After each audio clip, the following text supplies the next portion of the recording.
Қайырлы күн оқушылар, сіздермен байланыста мен Сәлім Қойшыбай, сіздерді Назарбаев зияткерлік мектебімен білім инновация лицейінен дайындайтын математик тренер ағайларымыз.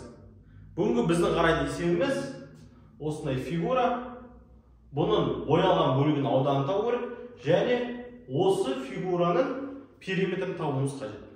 Алдымен пауза қосып, өз күшіңізбен шығарып көріңіз.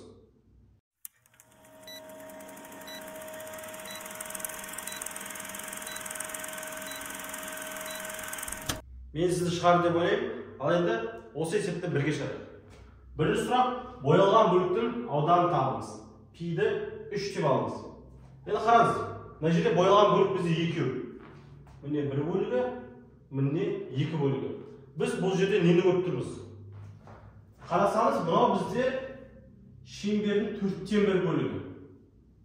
Мына жерде де шеңбердің 4-тен 1 бөлігі қарастырылған.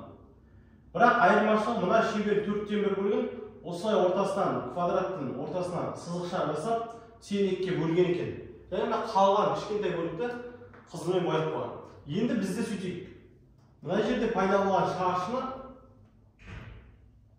диагоналдасақ,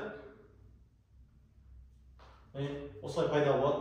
Енді мына дөңгелекке ұқсайды ғой, мына кішкентай ай сияқты белгі мына жерге ұқсайды.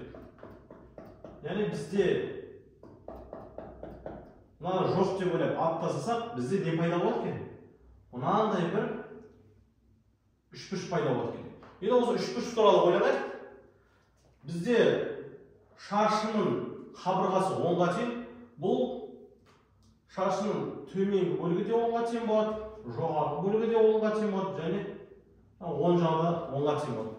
Енді шаршының ауданы қалай табамыз? Шаршының ауданы ол бір қарғасын екінші қарғасына көтеміз. Яғни 10-ды 10-ға көтеміз. Болады 100 сантиметр квадратқа бар. Егер біз мына әр қарғасын 10 сантиметр алатын болсақ. Енді бізге бірақ шаршы емес, шаршыны тең 2-ге бөлген. Сондықтан осы 100-дің 2-тен 1 бөлігін аламыз. Болады қанша? 50 сантиметр квадрат. Өйстіп біз алғашқы есепті оп-оңай шығарып тастаймыз. Яғни бұл жерде пиді 3 деп алыңыз деп сізге шатастыру мақсатында берген, пиді мүлдем қолданған жоқпыз. Енді екінші есепке орайық. Фигураның периметр сұрап тұр. Жалпы периметр дегеніміз не? Ол барлық сыртқы қабырғалардың қосындысы. Бізде қандай қабырғалар бар? Біз мына жерден бастап қарайтын болсақ, осындай ұзын бір қабырғамыз бар. Міне екіншісі, міне үшіншісі. Және осындай шеңбердің 4-тен 1 бөлігі бар.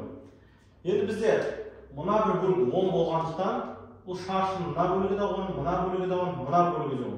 Бұл бізде екі тұтас шаршы болып тұрғасын, мына бөлігі де 10 болып салынады. Сонымен қатар, мына бір бөлік және мына бір бөлік толық шеңбердің несін құрап тұр? Радиусын құрап тұр. Яғни бізде шеңбердің радиусы 10 см болып саналады. Бірақ бізге шеңбердің несі керек? Тек 4-тен 1 бөлігі. Енді біз не істейміз? Шеңбердің ұзындығының формуласын жазайық.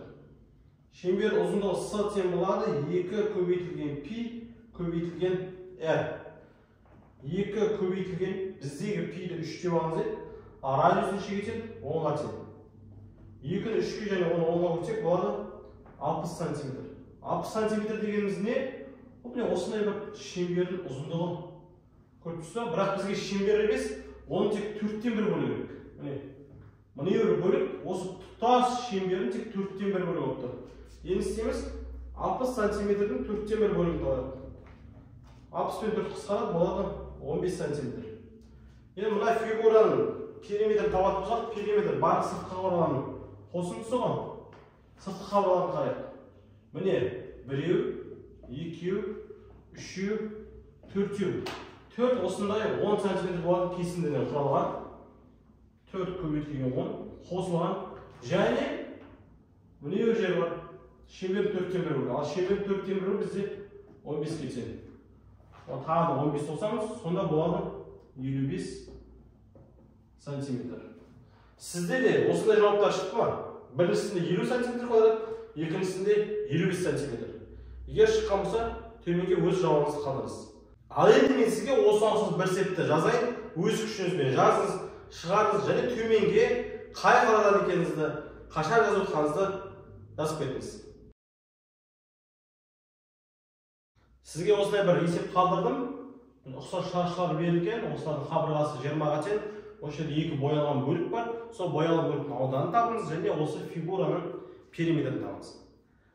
Сіздер Назарбаев зияткерлік және білім инновация лицейін дайындап жүрген болсаңыздар, бізде осыған дейінгі түсіріп қойған видео сабақтарымыз бар. Төлем жасап сатып алсаңыз болады. Оның ішінде бізде марафон 1, марафон 2, қабылдау емтихан тесті, КТЛ интенсив онлайн курсы, ол жерде 8 нұсқа бар. Және де біз оның келесі нұсқаларын 9-10 нұсқаны түсіріп жатырмыз. Сол курстар арқылы біз Қазақстанның түкпір-түкпіріндегі барлық балаларға көмегіміз тиіп, зияткерлік мектептерге түсуіне себепші болды. Сіз де өз уақытыңызды бос жібермей, курстарға төлем жасап, НИШ және БИЛ оқушысы атаныңыз.